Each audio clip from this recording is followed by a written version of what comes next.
morning everyone, welcome back of another vlog of our channel. আজকে 2nd October বুধবার, Gandhi birthday তো definitely, তার সাথেও আজকে একটা বিশাল বড় স্পেশাল দিন, সেটা হচ্ছে আজকে মহালয়া। পিতৃপক্ষের শেষ, দেবীপক্ষের সূচনা আজ থেকে, আর মাত্র 7 দিন। নেক্সট উইকে খুব সম্ভব মঙ্গলবার থেকে পুজো আমাদের শুরু হবে।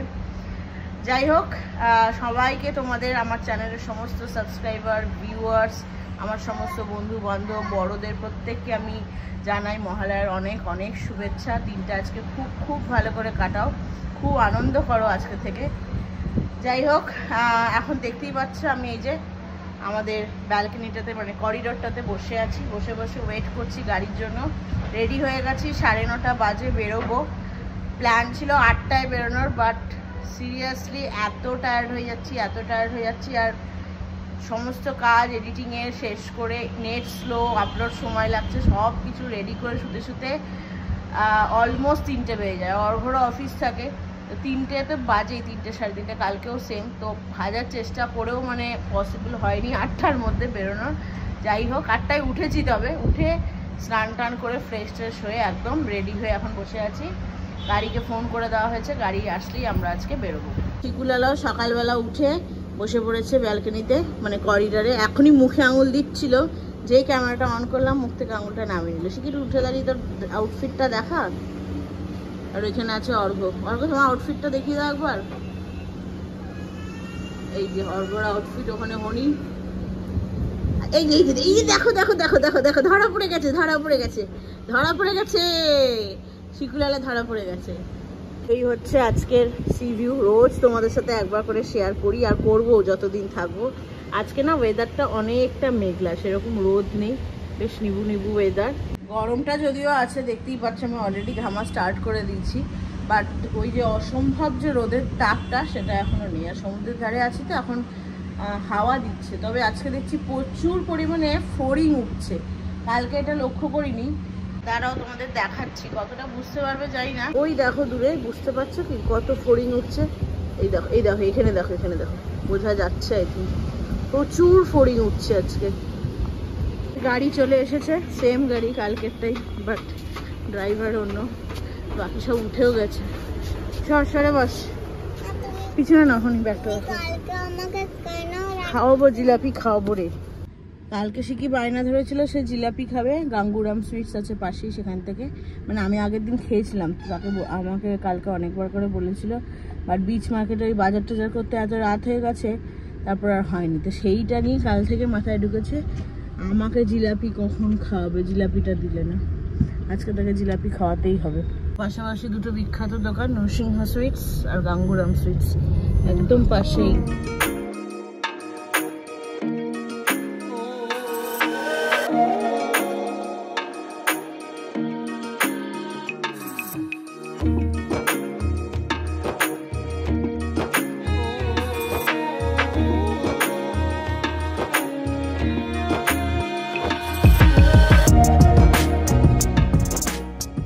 পথে এখন আমরা এসেছি এই হোটেলটাতে।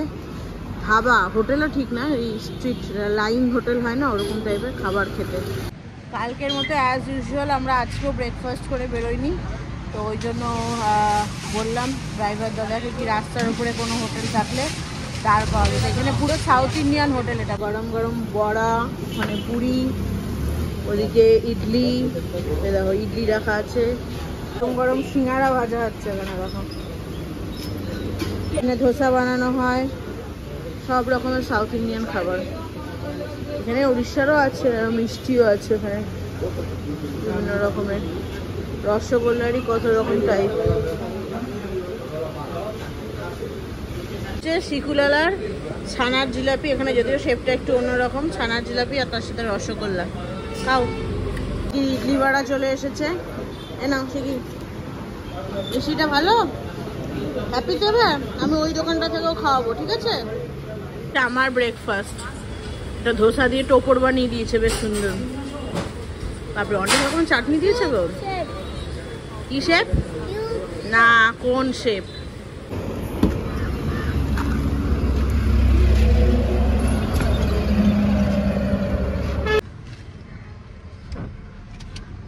অন করবো।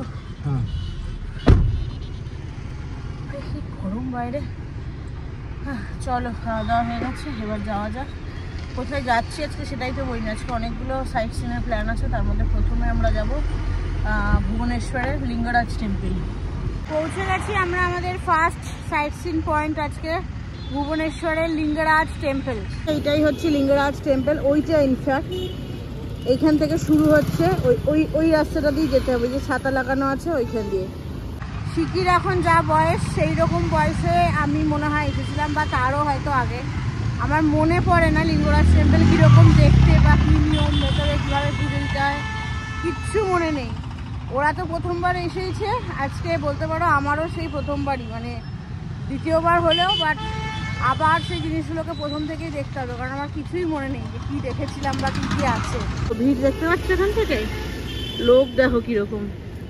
চলো, মন্দিরের এন্ট্রান্স, এখানে দেখো এরকম সব দোকান আছে, পুজো দেওয়ারও সব জিনিস তোমরা এখানেই পেয়ে যাবে। চলো ভেতরটায় যাই, আগে দেখি যদি ভেতরে কিছু থাকে। এখানেই পুজোর মেইন জিনিসগুলো পাওয়া যাচ্ছে।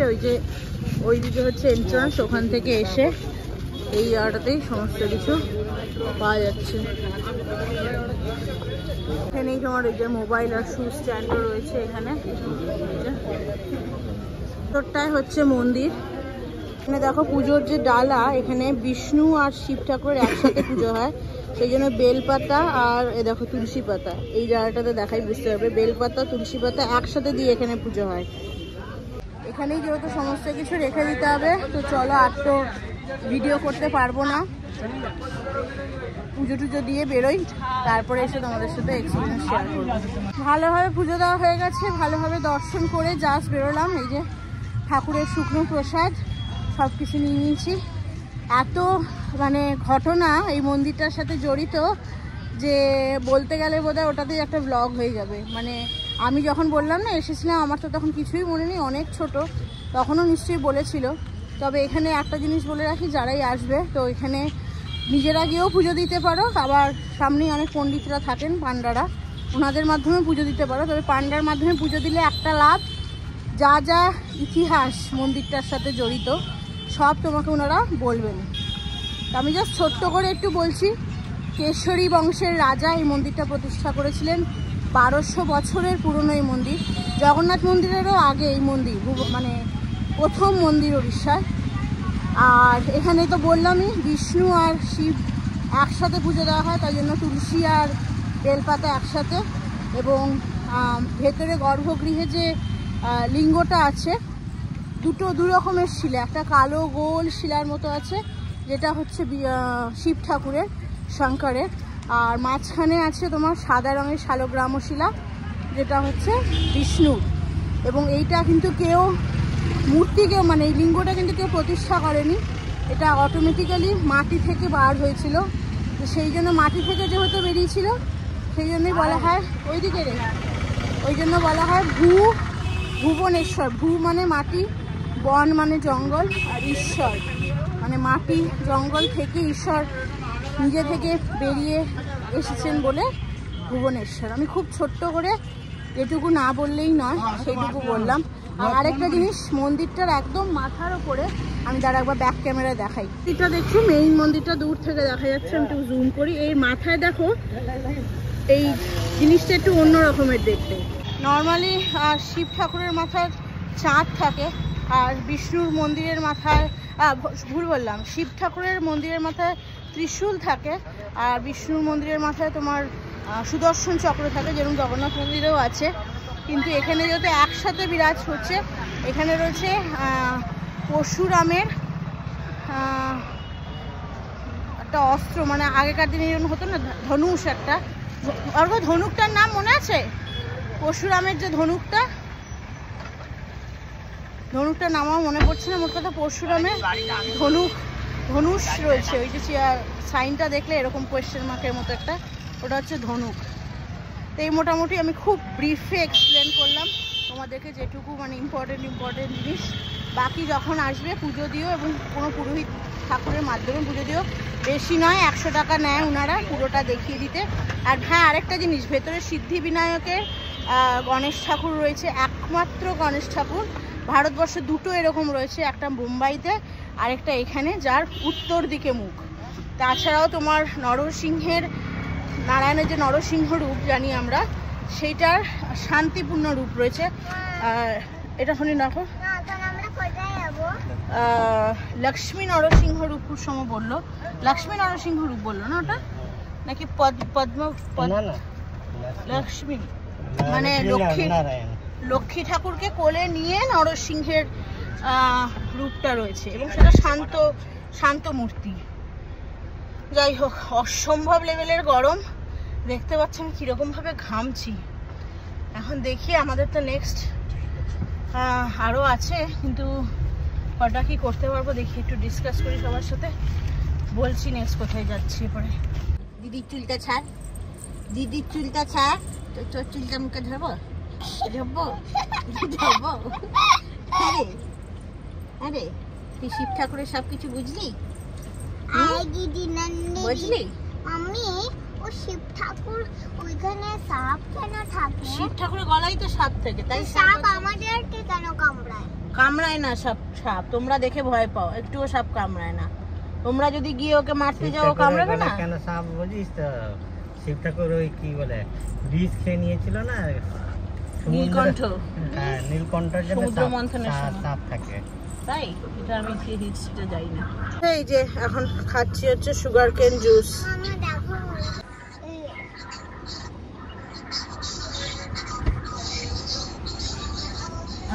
বাপরে কি গরম। উড়িষ্যায় দুর্গাপুজোর প্যান্ডেল তৈরি হচ্ছে। চলে এসেছি আমরা আমাদের সেকেন্ড সাইট সিন পয়েন্ট আজকে, সেটা হচ্ছে ধৌলি সাঞ্চি স্তূপ, বা এটাকে অনেকে ধবলগিরিও বলে থাকে। তো এই যে রাস্তাটা দেখতে পাচ্ছ ওপরে সোজা যাচ্ছে, এই রাস্তা বরাবর এখন হেঁটে যেতে হবে প্রায় 150 মিটার। এই যে এইখানে সমস্ত গাড়ি দাঁড় করায়, এখানে নামিয়ে দিল, এখান থেকে এখন সোজা হেঁটে তারপরে সিঁড়ি দিয়ে উঠতে হয়। আমি অনেক বছর আগে গেছিলাম, হালকা হালকা মনে আছে, তো শিখিদের জন্য এটা দেখাতে নিয়ে আসলাম। এখন হেঁটে না গিয়ে এখানে দেখো অটো স্ট্যান্ডও রয়েছে, যেখানে গাড়িগুলো পার্ক করে, তার এখানে তো এখন এখান থেকে অটো নিচ্ছি। অটো নিলে ওরা একদম ওই মন্দির সাঁচি স্তূপ যেটা, ওখানে কাছে নিয়ে গিয়ে, আমি যদিও মার সাথে হেঁটেই ঘুরেছিলাম, বাট এটা এখন বোধহয় নতুন শুরু হয়েছে, ওখানে নিয়ে গিয়ে আশেপাশে আরও 5টা পয়েন্ট দেখিয়ে সেটা সম্পর্কে বুঝিয়ে দিয়ে নিয়ে আসবে। 350 বলেছিল, 350 বললো না ফার্স্টে, 350 বলেছিল, একটু বার্গেনিং করলে ওই 250-তে রাজি হয়ে যাবে। যেটাতে এসেছি সেটা হচ্ছে দেখো এই যে অশোক স্তম্ভ। কি মা উপরে যাবো? কলিঙ্গ যুদ্ধ যে হয়েছিল সম্রাট অশোকের সময়, সেই কলিঙ্গ যুদ্ধতে সেই খুন মারামারি সমস্ত কিছুর পরে যখন শান্তি এসেছিল, তখন এই অশোক স্তম্ভটা প্রতিষ্ঠা করা হয়েছিল, মানে স্থাপন করা হয়েছিল। সেকেন্ড পয়েন্ট, এখানে 3টে বুদ্ধ মূর্তি রয়েছে, এটা হচ্ছে বুদ্ধ পিস পার্ক। প্রতিটা জাস্ট দেখো কি সুন্দর দেখতে, এক্সিলেন্ট। হচ্ছে ধবলগিরির ওঠার রাস্তা, সিঁড়ি, এই অবধি আমাদের হেঁটে আসতে হতো, বাট ওই অটো আসাতে সুবিধা হলো অনেকটা। চলো এবার উপরে যাই, এই পুরোটা কিন্তু হেঁটে উঠতে হবে আমাদের। এসে প্রথমে হচ্ছে এই যে শিব ঠাকুরের মন্দির, আর পিছনটায় আছে তোমাদের ধবলগিরি, পিছনে দেখছো এটা হচ্ছে ধবলগিরি।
দেখো সে এখন সিঁড়ি বেয়ে ওপরে উঠবে।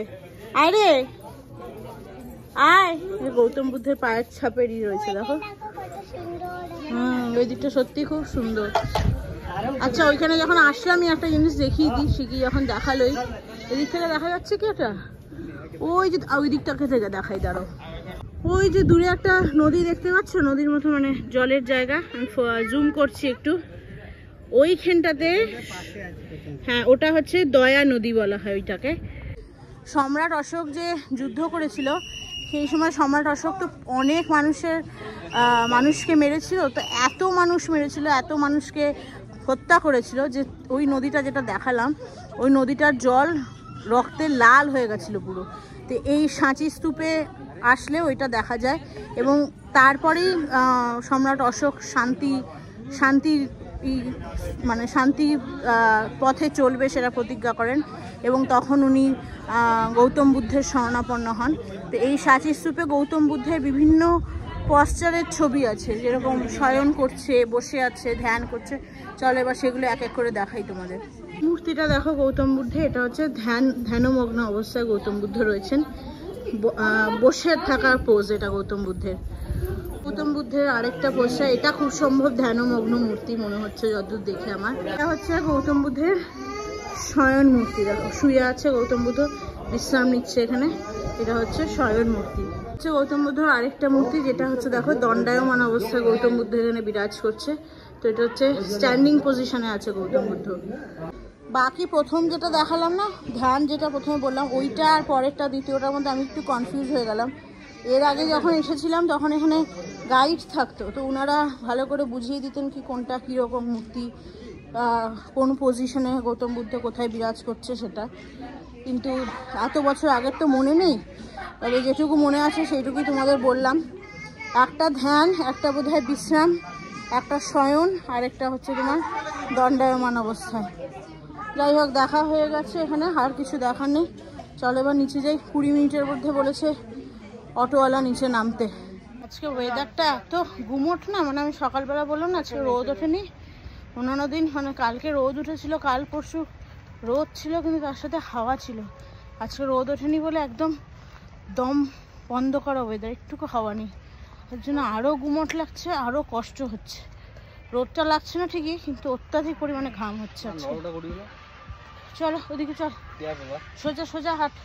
এখানে রয়েছে গুপ্ত সুড়ঙ্গ, এই যে সামনে দিকে যাবো, সামনে দেখি আর নিচে নামবো না, প্রচন্ড গরম। এইদিকে যাবো তো এইদিকে দেখি। এইখানে রয়েছে তোমার এই খণ্ডগিরি আর উদয়গিরি, দুটোরই কানেক্টেড সুড়ঙ্গ না। এটা হচ্ছে কানেক্টেড সুড়ঙ্গ। হনি চলে গেছে, প্রচুর এন্থু ভাই এই গরমে। ও এইটা হচ্ছে সেই সুড়ঙ্গ। হনি ঘন্টুকে আস্তে আস্তে দেখো, সুড়ঙ্গেই চলে যাবে। তারপরে এইটা হচ্ছে সেই সুড়ঙ্গ, এটা দিয়ে যাওয়া যায় ডাইরেক্ট, মানে এটা গুপ্ত সুড়ঙ্গ খণ্ডগিরি আর উদয়গিরিতে যাওয়ার। ভিউটা কি সুন্দর লাগছে দেখো চারিদিকে, দারুণ লাগছে এখান থেকে। 3:30 বাজে আর ফাইনালি আমি চলে এসেছি আমাদের লাস্ট সাইট সিন পয়েন্ট আজকে, যেটা সেটা হচ্ছে আমি দাঁড়িয়ে আছি দেখো পিছনে কোনারক টেম্পল, তার সামনেই দাঁড়িয়ে আছি। এটাই আজকে আমাদের লাস্ট সাইট সিন পয়েন্ট। তো চলো যাবো ভেতরে দেখতে, তবে তার আগে পেট পুজো করার পালা। দুপুরের লাঞ্চটা দেখি, এখানে সামনে অনেক দোকান আছে সার দিয়ে লাইন দিয়ে, তো ভাবছি এখান থেকেই করে নেব।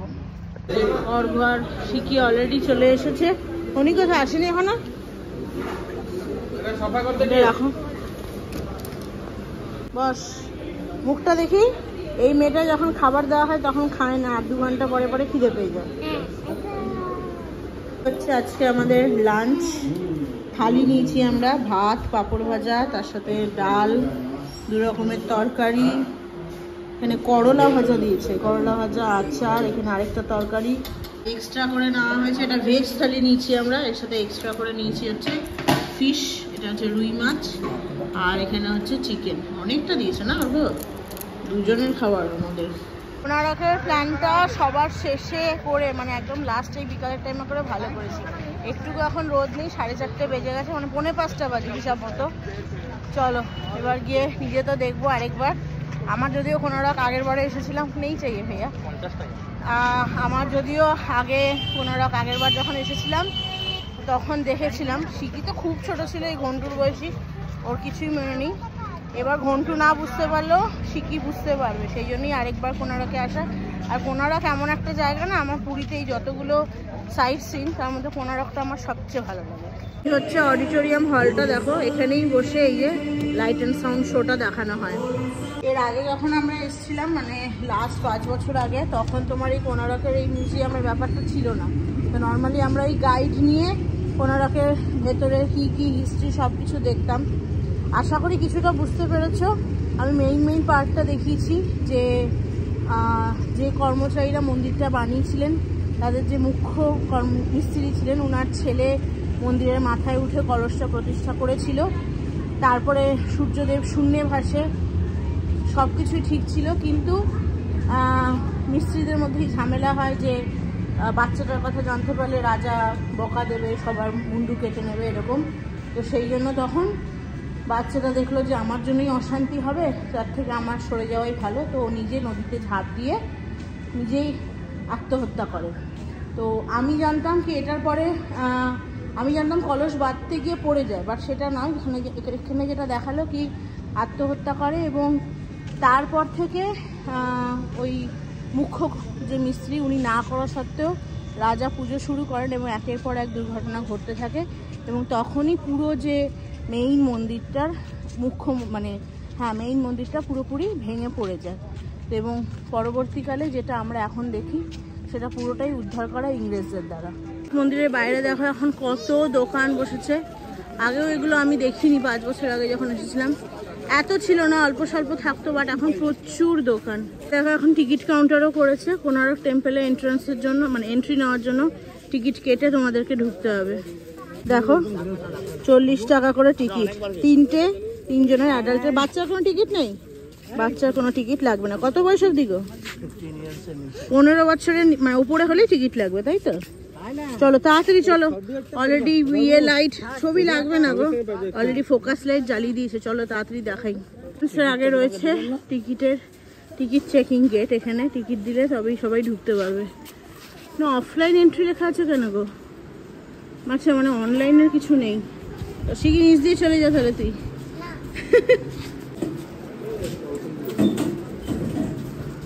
অ্যান্ড ফাইনালি আমরা ঢুকছি হচ্ছে কোনারক মন্দিরে। এটা পুরোটাই ধ্বংসাবশেষ বা ভগ্নাবশেষ বলতে পারো। চলো, কোনোটাই ছিল না, এগুলো সব নতুন করেছে, এরকম গেট ফেট লাগানো, এই একটা শেড দেওয়া, এগুলো কিচ্ছু ছিল না।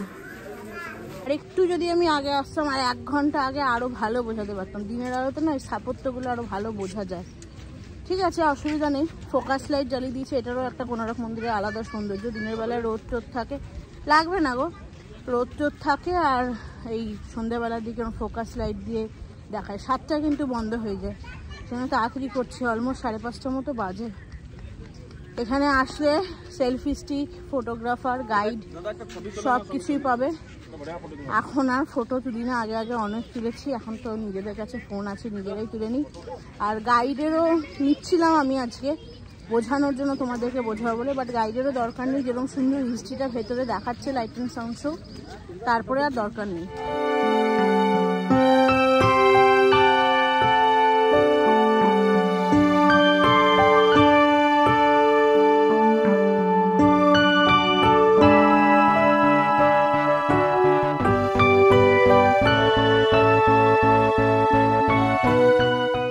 মন্দিরের এন্ট্রান্স, এখানে একটা নতুন জিনিস দেখায়, মানে ইন্টারেস্টিং জিনিস দেখায়। এই মূর্তিটা দেখো, উপরে রয়েছে সিংহ, নিচে হাতি, আর তার নিচে পুরোটার প্রেসারে একজন মানুষ মারা যাচ্ছে। তো সেইটা সুর দিয়ে দেখো হাতি পেঁচিয়ে রয়েছে একজন মানুষকে।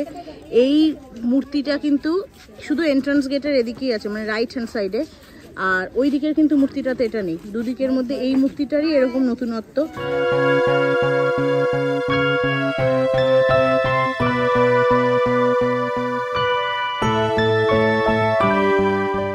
দেওয়ালটাতেও দেখো ঠিক একইভাবে প্রত্যেকটা নৃত্যর কলাকুশলীদের বিভিন্ন নাচের স্টেপ, এবং শুধু একটা দুটো নয়, এখানে 20 ধরনের, মানে যা ইন্ডিয়াতে বিভিন্ন রকমের নাচ আছে সেগুলোর প্রত্যেকটারই জিনিস এখানে আঁকা রয়েছে। আর এইখানে কোথাও একটা ছিল, এই জায়গাটাতে দেখো, এখানে দেখতে পাচ্ছ জুতোর তলায় একটা ছোট পোর্শনের মতো। এটা হচ্ছে সেই সময় আমরা যেমন হিল জুতো পরি এখন, ওখানে তখন ওই কাঠের হিল পরা হতো।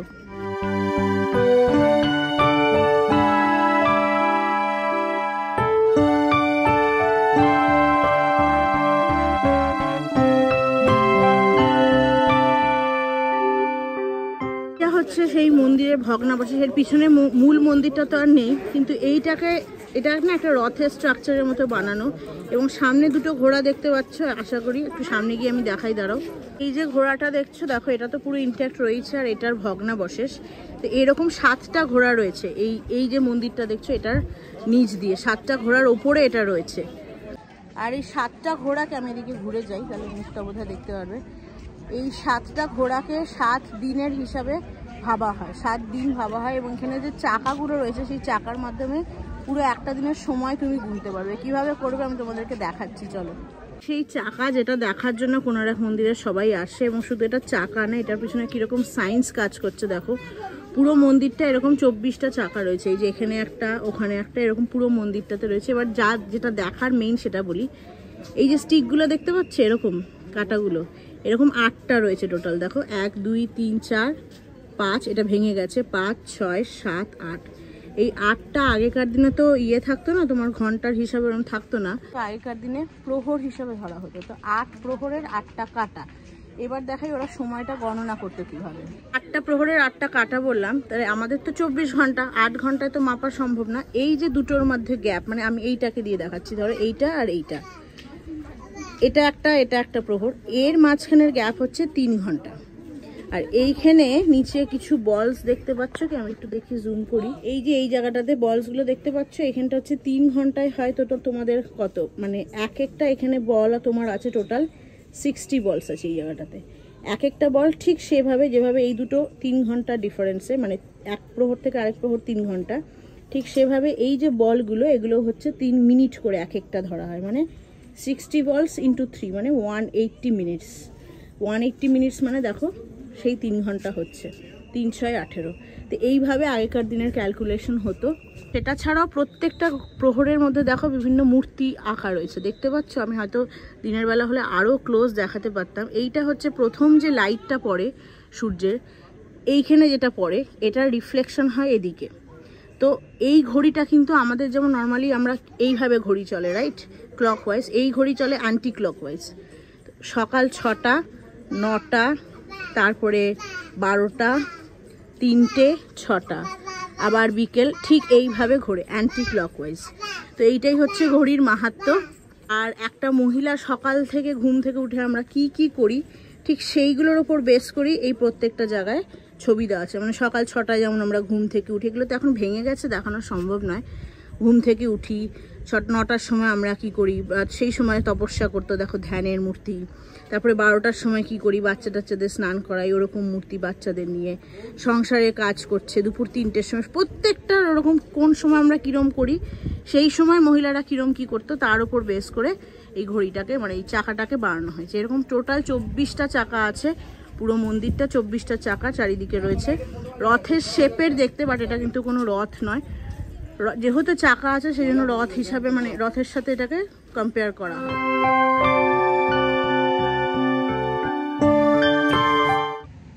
6:30 বাজে, জাস্ট বেরোলাম কোণারক মন্দির থেকে। এসে অপোজিটের এই যেখানে খেয়েছিলাম ওখানে একটু বসলাম। ঘন্টুর ডাইপার চেঞ্জ চলছে, ওকে পরিষ্কার করে নিই, তারপরে বেরোবো। এত খ্যান খ্যান করছে আজকে, এত বাজে ওয়েদার না। মেঘলা তো কি হয়েছে, মানে গুমোট অসম্ভব বাজে রকমের ঘাম হচ্ছে। ও যাই হোক, তোমাদেরকে যতটা সম্ভব আমি দেখিয়েছি, মেইন জিনিসগুলো দেখিয়েছি। পুরো মন্দির ঘুরিয়ে দেখা সম্ভব হয়নি, অতটা প্রচুর হাঁটতে হয়। আর ঘন্টুটা কোঅপারেট করেনি আজকে, সত্যি কথা বলতে। খুব শুনতে পাচ্ছে, এখনও চিৎকার করছে। তো ওই জন্য তাড়াতাড়ি করে যতটুকু দেখানো মেইন জিনিসগুলো, ওই চাকাটা মেইন, সামনের ওই যেটা দেখালাম হাতি, তার সিংহ, হাতি, মানুষ, ওইটা মেইন। আর বাকি হিস্ট্রিটা তো বললামই। তো ওইটুকু দেখিয়ে তাড়াতাড়ি বেরোলাম। তাও অনেকটা লেট হয়ে গেছে। ড্রাইভার দাদা আমাদের বলেছিল 5:30টার মধ্যে ব্যাক করতে, যেখান দিয়ে যাবো সেই জায়গাটা নাকি জঙ্গলের রাস্তা, কিন্তু কিছু করার নেই, লেট হয়ে গেল 1 ঘন্টা। তো যাই হোক, খুব কাটছে ঘন্টুটা, এত গরমে না, বেচারা অভ্যাস নেই না, লাল হয়ে গেছে পুরো।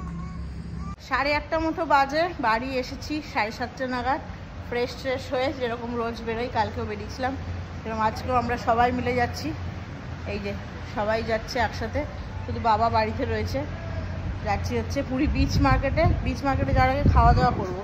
সবার খিদে পেয়ে গেছে, কালকে ফিশ ফ্রাইটা খেয়েছিলাম, ফিশ ফ্রাই, ফুচকা, আর আজকে রাত্রে ডিনারটা ওখান থেকে করে আসবো। আজকে 2 অক্টোবর তো, ওর অফিসের চাপ একটু কম, চাপ একটু কম আছে। পেন্সিলগুলো দেখো, আমরা ছোটোবেলায় ইউজ করতাম, বড় বড় পেন্সিল। দেখ শিখি, আমরা ছোটোবেলায় ইউজ করতাম এক রকমের পেন্সিল খেলার। এই দেখ, তোকে যে পেন্সিলগুলো দিয়েছিলাম এই বার্থডেতে রিটার্ন গিফট, ওগুলোও আছে। টুলার জন্য এটা নেওয়া হলো। টকিং টম ঢোল বাজাচ্ছে, খুশি আছে। ওই ভেঙে ফেলবে গো, ওটা সাইডে চড়িয়ে দাও। সুন্দর হচ্ছে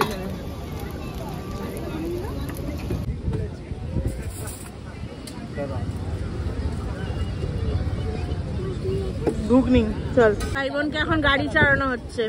স্টিয়ারিংটা ওকে দে, বাচ্চা ঘন্টা চুষনি মুখে স্টিয়ারিং, চুষনিটা নি না ভাই, ধীরে চালানা। হ্যাঁ বাবা বাবা, শিখি ধরে বাস। আরে বাহ, খুব খুশি।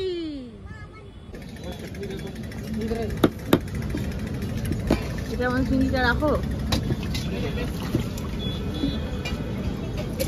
ধুয়ে মশলা যায়। এটা নুন হলদি জল, তারপরে মশলা আছে আলাদা। ও, মশলা আলাদা আছে।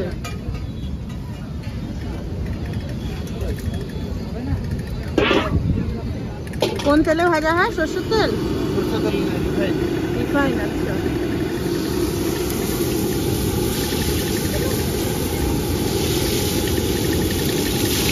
এই যে আমাদের প্রন ফ্রাই রেডি। দেখি নন বানিয়েছে, বাহ অন্ধকার। সরো লাইটটা, সরো দেখি, ওদিকটা ধরো, এবার দেখা যাচ্ছে। এই চলে। আর এখানে ঘন্টুকে দেখো, জাস্ট বালি নিয়ে আবার শুরু করেছে খেলা। খুব ভালো লাগে ওর বালি নিয়ে খেলতে, না ঘন্টা? ও খেলো। বাড়ি চলে এসেছি, প্রায় অনেকক্ষণই হলো, এখন প্রায় 9:30 মতো বাজে। রাত্রে ডিনার আর আমি করে আসিনি, ওই স্ন্যাক্স ফ্যাক্স কিছু খেয়েছিলাম, ব্যাস। তারপরেই আর এত গরম লাগছে না বাইরে, হাওয়া দিলেও সমুদ্রের ধারে শরীরটা ভালো লাগছে না। মানে 2 দিন ধরে একটার পর একটা হচ্ছে, ঠিকঠাক করে ঘুম হচ্ছে না, সব কিছু মিলিয়ে। তো যাই হোক, ওই জন্য আমি বাড়িতে বললাম আমার পক্ষে আমি বাড়িতে থাকছি, ওরা আবার আমাকে রেখে দিয়ে বেরিয়েছে। কি অবস্থা, গাল টালগুলো একদম রোদে পুরো ট্যান হয়ে গেছে, কিরকম লাগছে নিজেকেই। যাই হোক, তো অর্ঘ্যরা বেরিয়েছে, অর্ঘ্য বাবাকে নিয়ে আবার বেরোলো। ওরা সব রাত্রে ডিনার করে আসবে। আমি বললাম কি আমার এইটিংটাও আছে, করতে হবে। কালকে আদৌ ভিডিও দিতে পারবো কিনা আমি নট শিওর। কালকে কোনো প্ল্যান নেই যদিও, কালকে পুরীতেই আছি, স্নান করব জমিয়ে, যেটা এতদিন হয়নি। এটাই হচ্ছে কালকের প্ল্যান।